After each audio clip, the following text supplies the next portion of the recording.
계유년 10월 수양대군은 마침내 쿠데타를 일으켰다. 이에 정인지는 수양대군을 칭찬하고 포상하는 상소까지 올렸다.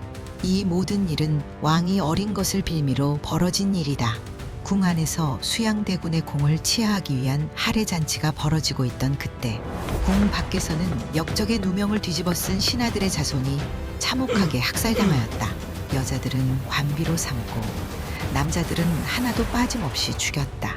2~3살 젖먹이도 100일도 안 된 핏덩이도 예외가 없었다. 김종서는 그 밤 목숨이 끊기지 않았다. 늙은 정승 김종서는 혼수 상태에서도 손자들을 곁에 불렀다.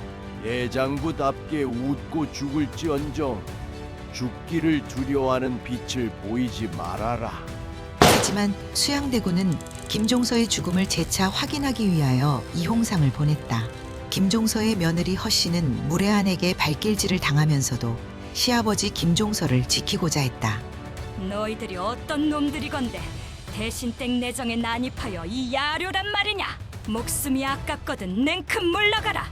허! 이년 보아라! 호령을 하는구나! 결국 김종서는 이홍상에게 목숨이 끊어졌다. 그리고 무례한들이 가산을 노략질하고 희롱하며 달려드는 순간 허씨와 딸 소저는 비수를 입에 물었다. 그리고 어린 왕 정인지가 안평대군을 죽이라 압박하자 13살의 왕은 말했다. 내 숙부가 나를 배반하리라고 나는 생각지 아니하오. 경들은 네 말을 잘못 듣고 염려하는 모양이나 내가 다 알아서 할 테니 더는 염려 마시오. 공연히 이런 일에나 성화하지 말고 나가서 다른 일이나 보시오. 하지만 그것으로 끝이 아니었다. 정인지는 왕의 말을 듣지 않았고 또 다른 계책으로 안평대군을 죽이려 계획했다. 지금 구독과 좋아요 눌러주세요. 오늘 하루가 행복해져요. 계유정난의 밤이 가고 권례에서는 권력을 위해 칼을 든 자들이 승리를 자축하는 그때 궐 밖에서는 살아남은 자들의 비명이 서울 장안을 가득 채웠다. 그 밤에 죽임을 당한 신하들의 자손들이 참혹하게 학살당한 것이다. 여자들은 관비로 삼고 남자들은 젖먹이까지도 죽였다. 권력과 출세, 부귀영화에 미친 이들의 칼바람으로 30~40된 어른도 2~3살 젖먹이도 100일도 안 된 핏덩이도 허망하게 쓰러졌다.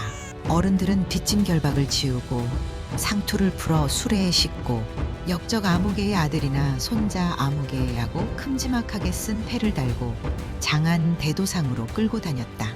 그 뒤 아무 죄 없이 죽어간 이들은 역적이라는 이름으로 저작거리에 내걸렸다. 계유정난의 비극은 역적 무리들에 의해 역적이 아닌 충신들과 그 가족이 누명을 쓰고 참혹한 죽음과 정모를 당한 것이다. 김종서는 수양대군이 돌아간 뒤 다시 살아났다.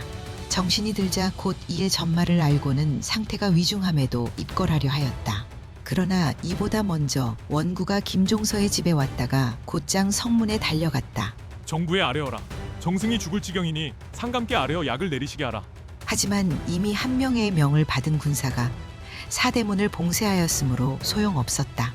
원구가 헛걸음을 하고 황망히 종서의 집으로 돌아왔을 때 마침 김종서가 머리에 상처를 싸매고 집을 나서는 길이었다. 대감 어디를 가시오?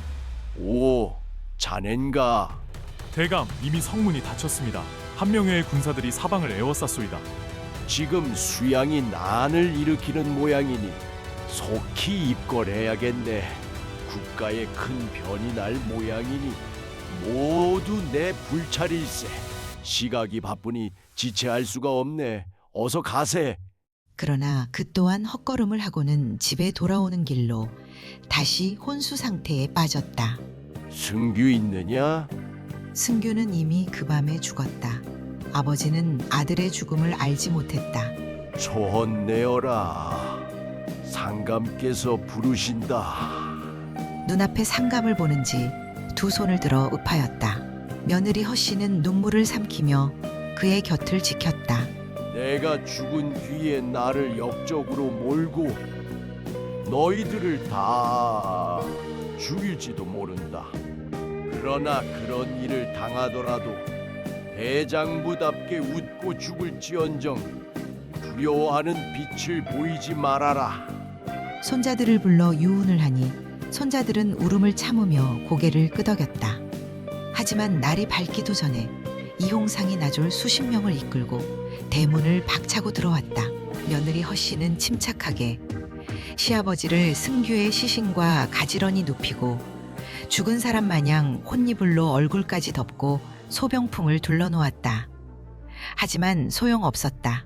이홍상은 수양대군이 김종서의 죽음을 재차 확인하려고 보낸 것이다. 그럼 종서야, 나오너라. 아직 살았거든 끌어오고 죽었거든 모가지만 베어오라는 나리의 명이다. 나졸들이 안으로 밀고 들어오려 하자 허씨가 나서서 호령했다. 너희들은 어떤 놈들이건데 대신댁 내정에 난입하여 이 야단이냐? 이놈들 목숨이 아깝거든 냉큼 물러가거라. 승규에 처 허씨가 호령하니 군졸들이 말문이 막혀 순간 한 걸음씩 물러섰다. 이년 보아라. 호령을 하는구나. 이때 이홍상이 기고만장하여 막말을 내뱉으며 문을 박차고 들어가 허씨와 야화의 머리채를 잡아 끌어내었다. 그리고 사경을 헤매는 김종서도 끌어내 마당에 굴리며 수없이 발길질했다. 이홍상 무리는 혼수 상태인 김종서의 목을 베어들고 종서 집 안팎을 뒤져 감나가는 물건을 노략질한 후에야 돌아갔다. 허씨는 김종서의 남은 시신을 차분히 수습하였다. 허씨는 허우의 당질녀였다. 이날 사랑하는 자식들이 죽고 관비가 될 것을 알았다. 하지만 묵묵히 제 할 일을 할 뿐이었다. 허씨는 자식들의 머리를 풀게 하고 앞으로 일어날 일을 대비해 행동 지침을 내렸다.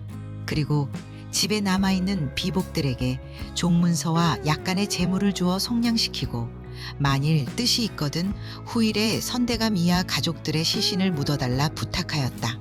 비복들은 땅에 머리를 조아리고 통곡하였다.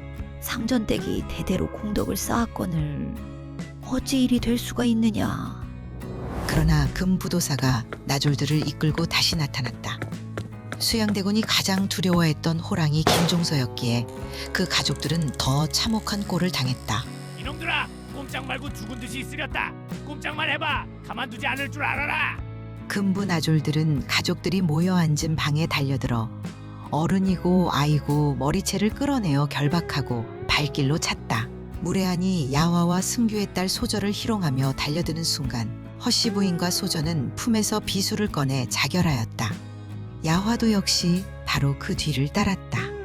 서울 장안에 죽일 작정인 사람은 거의 죽고 시골에 있는 사람은 밀명으로 죽고 귀양 갈 사람들은 귀양길을 떠나고 귀양 보낸다 하고 뒤로 자객을 보내 죽이고 그렇게 모두 계획되고 실행되었다. 종로 네거리 한복판에 둥그렇게 돌려박은 소나무 말뚝 끝에 이번 정난으로 희생된 이들이 매달렸고 그 밑에는 죄명과 성명을 대문짝만하게 썼다. 대역부도 불공대천지수, 적과 황보인, 대역간용, 김종서. 사람들은 눈을 감았다. 더러는 눈물을 흘렸다. 그러나 아무도 소리내어 울지 못했다. 이제 살아남은 이는 안평대군이었다. 안평대군은 세종대왕의 셋째 아들이요 왕의 숙부요 수양대군의 아우다. 황보인, 김종서를 역적으로 없앴으니 선비들의 숭앙을 받는 안평대군도 제거 대상이다. 역적의 무리들은 자기들만의 이유로 안평대군을 역적의 괴수로 만든 것이다. 안평대군은 아무것도 모른 채 서강 담담정에서 시를 읊고 술을 마시는 동안 정난이 끝나고 전교가 내렸다. 간신 황보인, 김종서 등이 안평대군 용과 함께 널리 당파를 모아 안팎을 나누어 운거케 하고 결사대를 양성하며 영모하였다. 간악한 무리들이 이제 다 죽음을 당하였다. 다만 안평대군 용은 왕의 지친인지라 밖에 안치하노라. 그리하여 안평대군은 아들 우직과 함께 강화로 귀양길에 오르게 된다. 정인지는 제가 한 짓이 있으니 후한이 두려워 안평대군을 죽이지 못해 안달이었다. 수양대군은 형제의 정이라기보다는 세상의 이목을 의식하는 사람이라 안평대군 부자의 목숨은 딱 그만큼 목숨을 부지하게 됐다. 수양대군은 할 짓 못할 짓 일단 저질러 놓고는 선한 듯한 마음을 슬쩍 내비쳤다. 그 또한 책사의 얄팍한 계략인가. 권람, 한명회, 정인지 같은 일을 가까이 하지 않았다면 어쩌면 그는 다른 길을 선택했을지도 모른다. 하지만 그는 제1신의 욕망에 가장 충실했고 귀가 얇았다. 간혹 심약한 건지 잠시 갈등하는 척하지만 결국 제 욕망을 이기지 못했다. 게다가 간신들의 새치여도 가만히 있질 않으니 그의 귀는 팔락거렸다. 어쩌면 지나치게 강한 그의 겉모습은 그 속의 유약함을 위장한 껍데기일지도 모른다. 세상의 이목을 의식해 갈등하다 얼떨결에 칼을 휘두르고는 그 맛에 심취하여 끊지 못하는 꼴이기 때문이다. 안평대군의 죄를 결정하는 교서는 정인지가 주절되는 걸 권람이 받아쓰고 이계전, 최항이 거둔 것이다. 모두 한마음으로 밤새 사악한 글 짓느라 수고한다고 수양대군은 이날 왕에게 고하여 술상까지 내렸다. 비극이면서 희극인 대목이다. 하나만 하면 좋으련만 이들을 둘러싼 희비극은 평행선을 달린다. 이튿날 새벽 이 전교를 들고 금부도사 신성경이 안평대군 궁을 습격하였다. 난데없이 들이닥쳐 대역죄로 귀양길에 오르라 하니 청천벽력이 아닐 수 없었다. 갑자기 자신이 역적이라는데 언제, 왜, 무엇 때문에 역적이 된 건지 안평대군은 알지 못했다. 그래, 이 일을 좌상도 아오. 좌상이 알면서 나를 이 지경을 만드는 것이오. 안평대군은 김종서가 죽은 줄도 몰랐으니 혹여 곤란한 상황에 그가 도와주리라 생각했다. 안평대군은 무방비로 당하니 속수무책이었다. 굵은 제복에 박립 하나를 쓰고 귀양길에 오를 수밖에 없었다. 먼저 대궐의 금상마마를 향하여 3번 절하였다. 다음은 양부되는 성룡대군 사당에 하직하고 그 다음 양모되는 성룡대군 부인께 하직하였다. 그리고는 울며 따르는 부인과 가족들을 뒤로 하고 아들 우직과 금부도사 일행을 따랐다. 왕명이건을 지체해서 쓰겠느냐. 어서 가자. 금부도사 신성경은 정인지에게 따로 밀명을 받은 바 안평대군은 문객도 많고 그중 무용이 뛰어난 사람도 있으니 아무도 그가 안평대군임을 눈치채지 못하게 하라는 것이었다.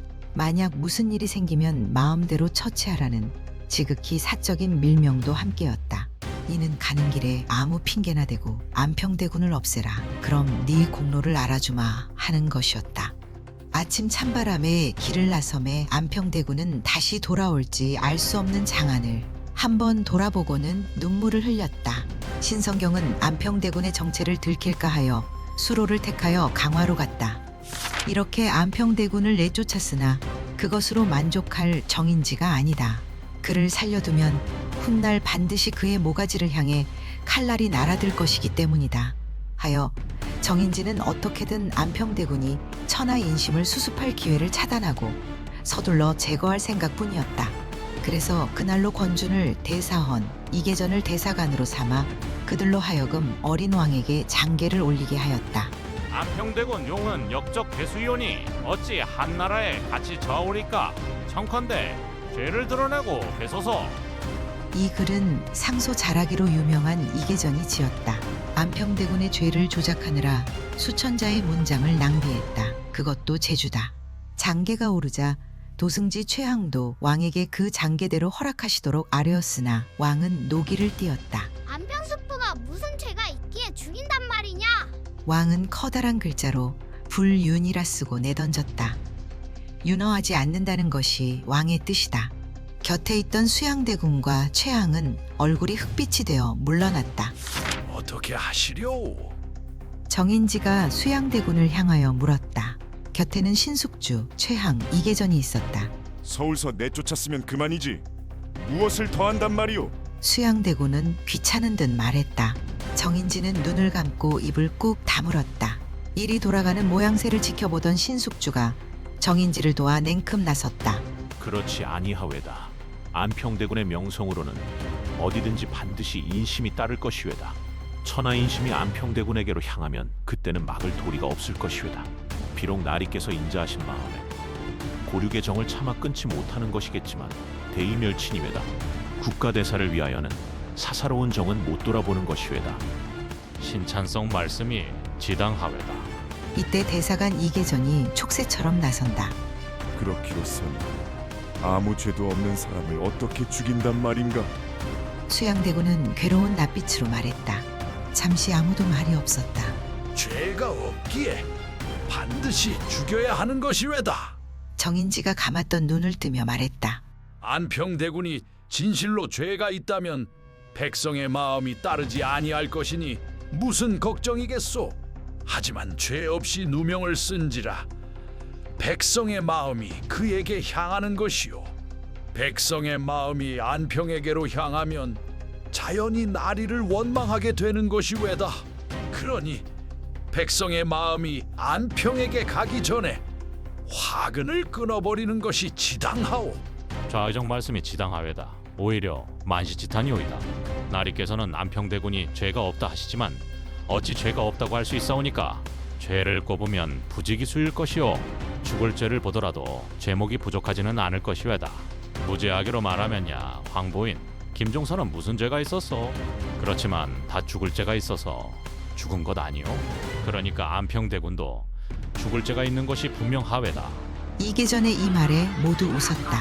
후세의 누군가도 웃었다. 그게 마리오 방비여 하면서 말이다. 수양대군도 입술에 잠깐 웃음기가 돌다가 얼른 괴로운 빛으로 돌아갔다. 그는 벌떡 일어서며 유심히 정인지 이하 여러 사람을 둘러보고는 한마디를 던졌다. 모두 상감 처분이시지. 이는 자기 입이 아닌 어린 상감의 입을 통해 안평대군을 죽이라는 뜻이다. 이 정도만 해도 재빨리 눈치채는 이는 물론 정인지다. 정인지는 곧장 도승지 최항과 대사관 이계전을 데리고 왕의 처소로 들어가며 우의정 한학에게 대사원 권준을 불러 함께 들어오라 하였다. 이리하면 의정부, 사헌부, 사간원과 또 정인지 자신, 이계전, 최항 등이 지편전 사람이니 지편전과 정부, 3사가 모두 상감께 조르는 모양새가 갖춰진다. 여기에 육조 판서만 더해지면 소위 백관을 거느리고 상소하는 모양새가 되니 왕이 안평대군 사사를 윤호하지 않으면 내일은 솔백관하여 졸라댈 작정이다. 왕은 경회로로 나섰다.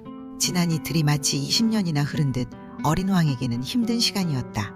어제 오늘 수시로 수양대군의 무리가 불쑥불쑥 나타나 거슬리는 소리만 읊어대니 왕은 비명이라도 지르고 싶은 심정이었다. 방에 앉았으면 또 누가 들어와 무슨 귀찮은 소리를 할지 아나. 경회로로 가자.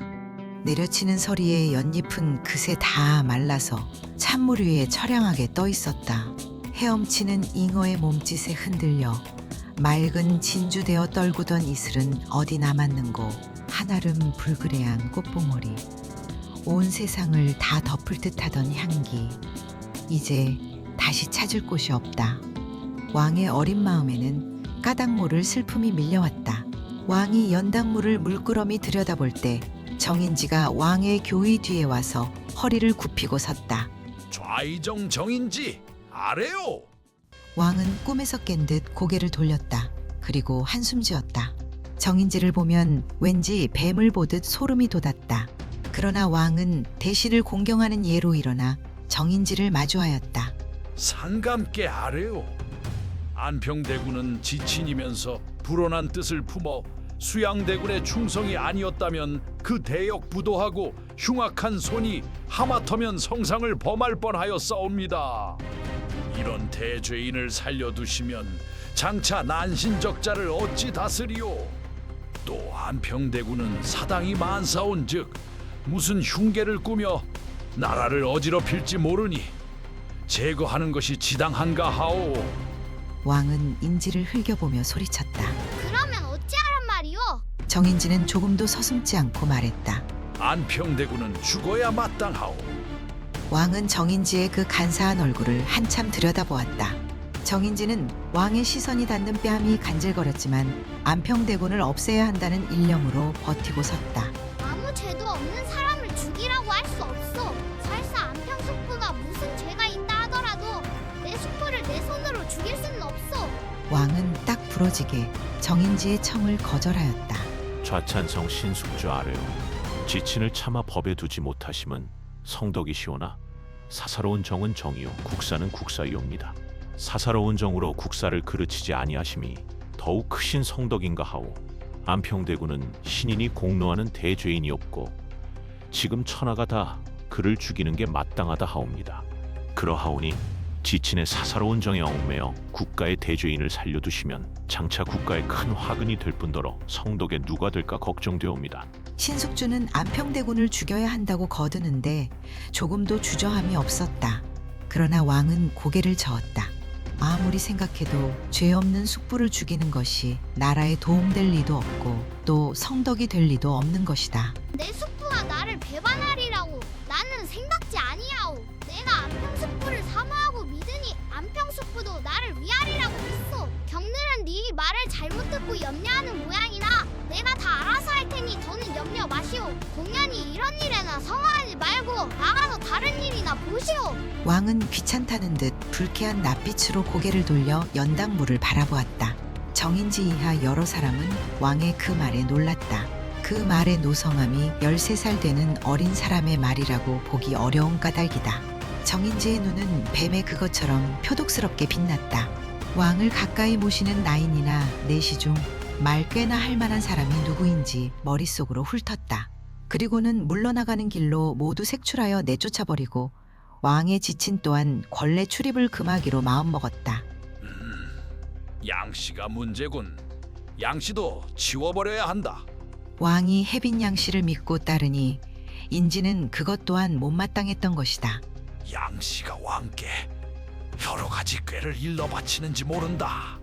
뭐 눈에 뭐만 보인다고 정인지다운 발상이다. 왕이 자신에게서 고개를 돌려버렸으니 정인지라도 더 말할 수 없어 맥없이 읍하고 있었다. 이때 우의정 한학이 이조 판서 정창송과 대사원 권준을 데리고 들어왔다. 정인지와 신숙주는 이 기회를 노려 그들에게 곁눈질하였다. 그러나 한학이 입을 열기도 전에 왕이 먼저 선수를 쳤다. 안평 숙부 일을 다들 잘못 듣고 경들이 공연히 염려하는 모양이요. 그러나 숙질간의 일은 숙질간에 서로 잘 알아서 할 것이니 염려 말라고 하였소. 이때 대사원 권준과 대사관 이계전이 땅바닥에 넙죽 엎드리고 우는 소리로 말했다. 그들은 눈물도 무기로 쓸 줄 알았다. 가지가지 온갖 재능은 다 갖춘 셈이다. 임금이 잘못하심이 있으시거든 신하된 자로서 죽기로서 간함이 마땅하오. 대역죄인 안평대군을 죽이라는 전교가 내리실 때까지 소신등은 안이 물러나겠사옵니다. 그러니 안평대군을 안이 죽이시려거든 이 자리에서 소신등을 죽여주옵소서. 권준 이계전이 이렇게나 지성으로 안평대군의 목숨을 끊으려 함은 오직 수양대군과 정인지의 비위를 맞추기 위함이다. 이계전은 수양대군에게서 조만간 병조판서를 시켜주겠다는 은밀한 약속을 받은 터였다. 이날 일로 그는 바로 이튿날 병조판서가 되었다. 나라의 조정 돌아가는 모양이 심히 요상했다. 왕은 권준과 이계전의 엄살에 어이없는 듯 비웃는 듯 웃으며 말했다. 안평 숙부도 죽을 죄가 없거니와 경들인들 무슨 죽을 죄가 있어. 당장 물러나라. 정인지 한학은 아무 말이 없었다. 오늘은 더 이상 말해야 소득이 없을 줄 알고 결국 물러나갔다. 정인지는 이날 심사가 매우 뒤틀렸다. 물러나오는 길에 이계전을 은밀하게 불렀다. 자네 이 길로 수양대군 궁에 가서 오늘 상감께서 하신 말씀을 그대로 고하게. 우리만으로 상감의 뜻을 움직이기 어려우니 나리가 한번 단단히 나서야 한다고 하게. 그는 어린 왕에게 무시당한 것이 분했다. 이계전은 곧 수양대군 궁으로 달려갔다. 이계전은 먼저 그날의 일을 낱낱이 고하고는 수양대군이 호기롭게 나설 것을 청하였다. 수양대군은 이계전의 말에 심히 불쾌했다. 수양대군은 제 입으로 동기되는 안평대군을 죽일 생각은 없었다. 상감 말 맞다나 안평대군이 무슨 죄가 있나. 한 명의 말처럼 여러 형제 중에 뛰어나게 잘난 죄밖에 없다. 그러나 안평대군이 못마땅한 것도 사실이요. 누가 죽여주면 그건 땡큐다. 그러나 형대는 자기 입으로 아우를 죽여 후세에라도 형이 되어 동기를 죽였다는 소리는 듣기 싫었다. 그러므로 다시 상감 앞에 나아가 자기 입으로 안평을 죽여달라는 말은 하기 싫은 것이다. 수양대군은 솔직히 안평대군을 죽이는 일에서 발을 빼고 싶었다. 다만 형제의 정으로 안평대군을 죽일 수는 없다고 끝까지 반대했다는 말을 듣고 싶었다. 비록 못된 짓은 다 했지만 그도 사람인지라 칭송받고 싶은 마음이 드는 것이다. 안 되지. 안평이 아무리 죄가 있기로 죽이다니 말이 되나. 수양대군은 의리 있는 양, 우애 좋은 형인 양 신용을 하고 싶은 것이다. 그러나 안평을 살려두고 내 뜻을 이룰 수 있을까? 수양대군은 눈을 감았다. 뜻을 이룬다 함은 일국의 정권을 제 손아귀에 넣는 것이다. 그렇지만 내 말은 사적인 정이요. 재상의 말은 공론이니 만일 공론이 그렇다면 나도 공론을 막을 바는 아니지. 수양대군은 생각이 이에 미치고야 말했다. 다 상감 처분에 달렸지. 내야 알겠나? 알아서 하소. 더는 말하기 거북한 낯빛을 보였다. 이계전은 그 심사를 바로 알아챘다. 어찌되었건 왕의 입으로 안평대군을 죽이라는 말이 나오도록 하라는 뜻이다. 이계전은 수양대군 궁에서 나와 곧장 정인지에게로 갔다. 정인지는 아직도 분함이 가라앉지 않았다. 어찌하면 안평대군을 죽이고 어린 왕이 자기를 무서운 사람인 줄 알게 할까 하는 생각에 골몰하고 있었다. 계전이 돌아와 전하는 말을 듣고 인지는 예상한 듯 눈을 감고 소리 없이 웃었다. 무슨 꿍꿍이를 작정한 것이다. 인지는 곧 사인을 불러 내일 아침에 백관들과 왕에게 상소를 올릴 것이니 정부, 정원, 삼사, 육조할 것 없이 6품 이상은 모두 근정전에 모이라고 지시했다. 때는 신시초라. 각 대소관인들은 그날의 사무를 끝내고 퇴근할 시간이었다. 이때 그 말을 전해 들은 이들은 무슨 큰일이나 난 듯 수군거렸다. 대신이 백관을 거느리고 상소하는 것은 국가 중대사가 아니면 할 수 없는 일이고 하면 안 되는 일이다. 만일 이렇게까지 해도 왕이 듣지 않으면 대신은 백관을 거느리고 조정에서 물러날 것까지 각오해야 한다. 이를테면 왕에 대한 시위요, 최후 통첩이다. 그러나 정인지는 그 최후의 수단을 써서라도 어린 왕을 압박하여 안평대군을 제거하려는 것이다. 정인지가 상소 내용을 구체적으로 말하지 않았어도 안평대군의 목숨과 관련된 일임은 다들 짐작했다. 안평대군이 살아있고는 수양대군의 세상이 그리 오래 갈 것 같지 않았기 때문이다.